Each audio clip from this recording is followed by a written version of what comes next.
ان شاہراہوں پر بہت سے لوگ روٹی کپڑا مکان کے مطالبے کے لیے، بہت سے لوگ سیلری الاؤنس کے لیے، بہت سے لوگ مختلف سیاسی مقاصد کے لیے جمع ہوتے ہیں، اور ان کی تعداد سینکڑوں سے زیادہ نہیں ہوتی۔ آج یہ انسانی سروں کا سمندر اگر یہاں پر آیا ہے تو روٹی کپڑا مکان کے لیے نہیں، آج یہ یہاں پر اگر جمع ہوئے ہیں تو کسی سیاسی نعرے کے لیے نہیں، بلکہ ان کا بیک زبان صرف ایک مطالبہ ہے کہ صدیق اکبر کے گستاخ کے لیے سزائے موت کا قانون ہونا چاہیے۔ ایک ہی مطالبہ ہے، طیبہ طاہرہ حضرت عائشہ صدیقہ کے گستاخ کے لیے سزائے موت کا قانون ہونا چاہیے۔ ان کا ایک ہی مطالبہ ہے، نبی کریم صلی اللہ علیہ وسلم کی بیٹیوں زینب، رقیہ، ام کلثوم کے گستاخ ہوں، یا حضور علیہ السلام کی ازواج حضور کے بنین و بنات کے گستاخ ہوں،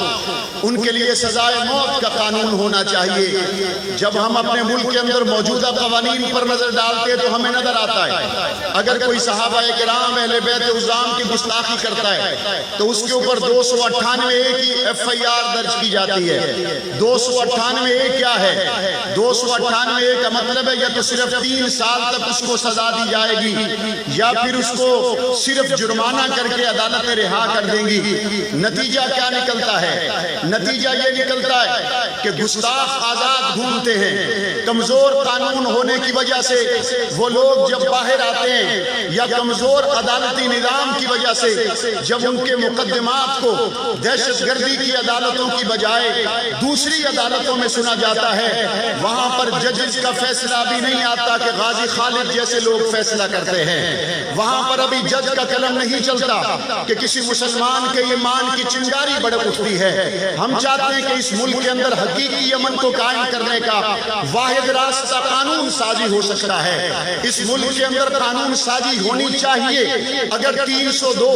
قتل کرنے والے پہ لگتی ہے اور 302 کی سزا صرف 1 سال یا 2 سال یا 3 سال ہو، آپ خود بتائیں 302 والا بندہ 2 سال کے بعد اگر باہر آ جائے تو ظاہر ہے کہ پورے ملک کے اندر قتل کے واقعات زیادہ ہوں گے، ظاہر ہے پورے ملک کے اندر انسانوں کی جانیں محفوظ نہیں رہیں گی۔ اسی طریقے سے حضرات صحابہ کرام امہات المومنین کے گستاخ کے لیے اگر کمزور قانون ہوگا تو ہمارے پاس اس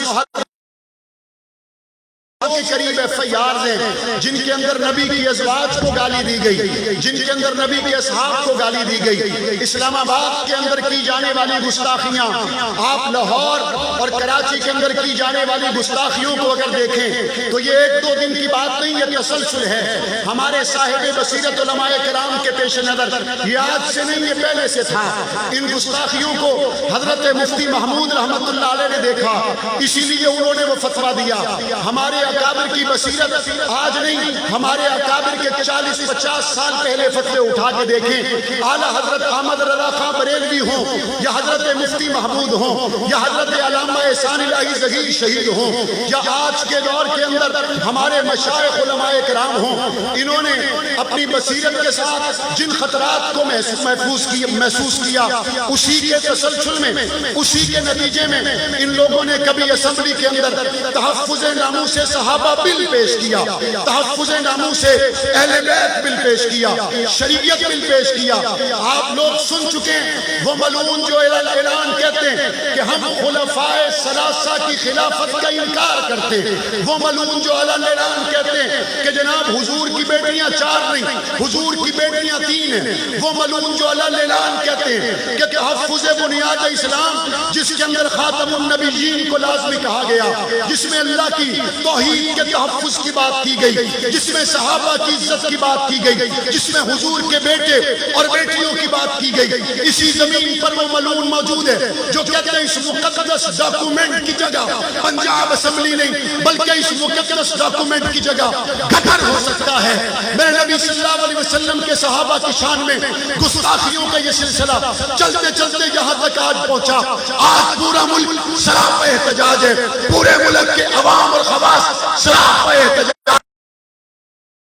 صدیق اکبر سے محبت ہماری جان کا مسئلہ نہیں ہے، صدیق اکبر سے محبت ہمارے ایمان کا مسئلہ ہے، عائشہ صدیقہ سے محبت ہمارے ایمان کا مسئلہ ہے۔ عمران خان روٹی کے بغیر گزارا ہو سکتا ہے،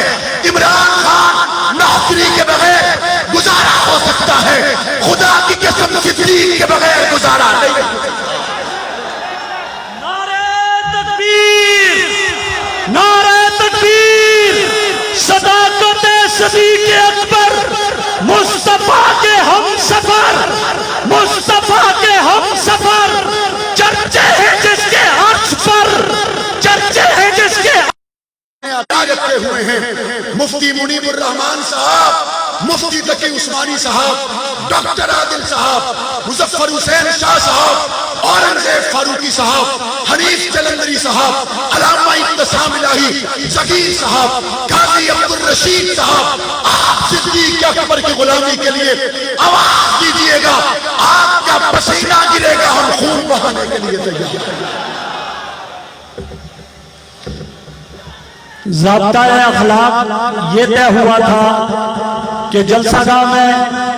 نعرہ بھی کوئی نہیں لگائے گا، اسٹیج سے نعرہ لگے گا، اور کوئی کسی جماعت کا جھنڈا بھی جلسہ گاہ میں نہیں لہرایا جائے گا۔ اگر کوئی جھنڈا ایسا ہے، میری اس سے دست بستہ درخواست ہوگی کہ ضابطۂ اخلاق کو مد نظر رکھتے ہوئے اپنے جھنڈے کو لپیٹ کر رکھ دیا جائے۔ اور یہ جو سامنے کرسیوں پر کھڑے ہیں، میں ان سے درخواست کرتا ہوں بیٹھ جائیں تاکہ پیچھے والے جو ہیں ان کے لیے مشکل نہ ہو۔ جو بھی کرسی پہ کھڑا ہے یہ بالکل غلط کیا جا رہا ہے، کرسی بیٹھنے کے لیے ہے، اس پہ بیٹھ جایا جائے، کرسی پہ کوئی بھی نہ کھڑا ہو۔ میں صرف 2 منٹ کے لیے دعوت دوں گا جمعیت